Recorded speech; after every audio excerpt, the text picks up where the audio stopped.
Good evening, everyone. Thank you, AIOS and Scientific Committee and Dr. Somshila for giving me this opportunity. When it comes to cataract surgery, any coexisting disease poses a problem and uveitis too does. It is the commonest indication for surgical intervention in uveitis. However, their surgery is very surgically demanding and has a less predictable post-operative outcome. The cataract in uveitis patients is a consequence of intraocular inflammation or corticosteroids or both. Now, when the surgery in phacoantigenic uveitis is an absolute indication for surgery. However, surgery is performed in a visually significant cataract with a good visual potential and a well-controlled inflammation. In cataracts that impair fundus assessment of the posterior segment, and when you are suspecting a posterior segment pathology like neovascularization or retinochoroidal pathologies, or when a posterior segment intervention like pars plana vitrectomy is planned and the cataract present obscures, impedes visual accessibility. Now, the prognosis to the cataract surgery in uveitis patient depends on the type of uveitis, vision limiting pathology, and periocular control of inflammation. Anterior uveitis is shown to have better visual prognosis than posterior uveitis like VKH and Behçet, which is owes to the concomitant chororetinal injury. Among the anterior uveitis, Fuchs heterochromic uveitis has a very good prognosis compared to the chronic idiopathic anterior uveitis. And we know that juvenile idiopathic arthritis associated cataract has a poorer prognosis. Now, vision limiting pathologies like band keratopathy and macular hole in the posterior segment reduce the visual outcome, hence and the prognosis in cataract surgery of these patients. A good perioperative inflammatory control goes a long way in improving the prognosis of cataract surgery in uveitis patients. Now, there are various challenges associated. They are mainly due to the uncertainty of the post-operative process, existence of underlying systemic pathology, a poor tolerance to intraocular lenses, and technical difficulties due to the structural abnormalities that may be present. Hence, a perioperative considerations need to be put in place. Amongst the preoperative is inflammation, the status of inflammation, of ophthalmic evaluation, management of coexisting glaucoma, and a preoperative proper planning. Now, an ideal control of inflammation would mean that there are no cells of lead in the AC, there's no active intervention in retinal inflammation, no macular edema. These can, this inflammation control can be brought about by either non-specific drugs in our armamentarium, like the corticosteroid, the cytotoxic agents, immunosuppressants, sometimes biologicals, or specific treatment when an infectious etiology is known. A thorough ophthalmic examination is important to assess the visual potential and attribute the visual loss due to cataract. Hence, we look for concomitant pathologies with a slit lamp in the anterior segment. We look for band-shaped keratopathy, posterior synecdoche, peripheral anterior synecdoche. And on imaging, look for cystoid macular edema, vitreomacular traction, macular hole. On the B scan, look for retinal detachment when fundus cannot be seen, and the choroidal detachment. And the UBM to look for hypotony in cases of chronic intermediate uveitis. These concomitant pathologies need to be assessed and addressed. The glaucoma that may be associated with uveitis, which very often is either as a complication to intraocular inflammation or a corticosteroid response, needs to be assessed and treated prior to surgery for a better outcome. Now, quiet eye for a period for 3 months is supposed to be ideal for a cataract surgery. However, in certain other diseases like Behçet's or JIA, the period of quiescence would be a little longer, to over 6 months.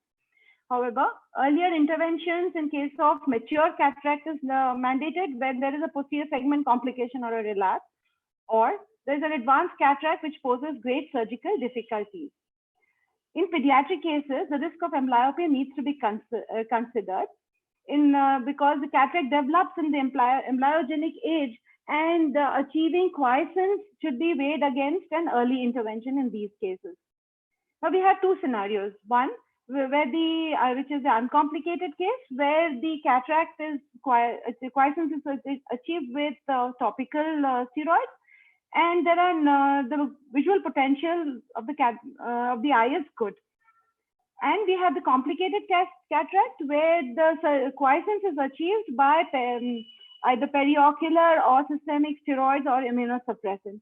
These require preoperative medication. Preoperative steroids are not indicated in Fuchs heterochromic cyclitis.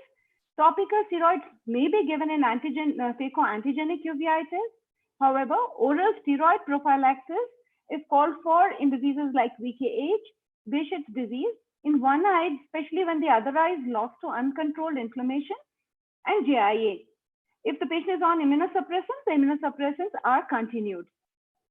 Now, counseling in these uveitic cataracts is paramount. This is to avoid unrealistic expectations of a perfect 6/6 vision. The prolonged surgical duration needs to be explained due to structural abnormalities, and there may be need for other surgical interventions like glaucoma and for glaucoma or vitrectomies. The patient also needs to be counseled for frequent follow-up post-surgery as well as compliance to post-operative medication. Various intraoperative challenges range from brand keratopathy, small pupil, posterior synecdoche, pupillary membranes, abnormal iris vessels. Now, coming to the intraoperative consideration, a phacoemulsification with an in-the-bag IOL is preferred.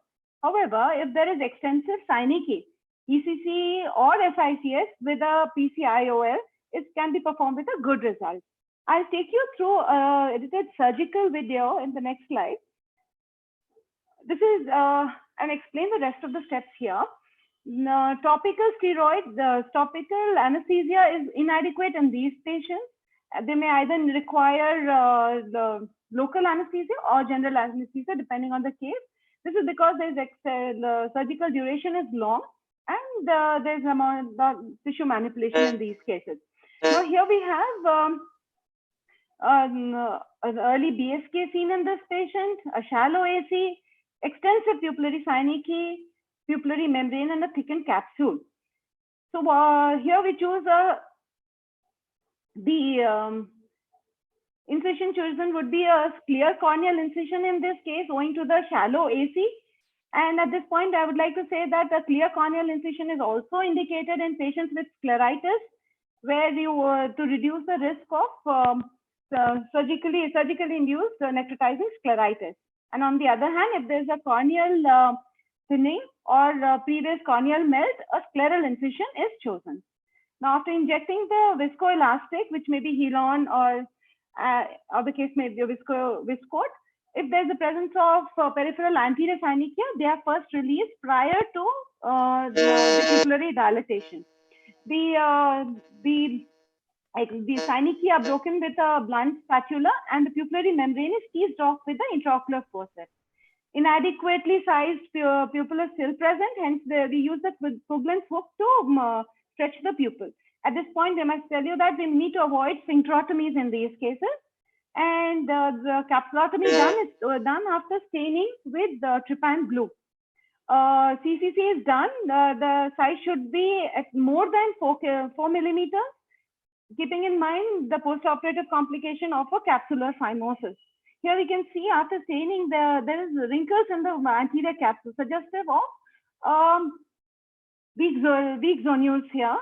And at this point, we can insert the iris hooks, result-retaining iris hooks to maintain the pupillary axis and as well as help the anterior capsular bag. In this case, this is a soft cataract, so we do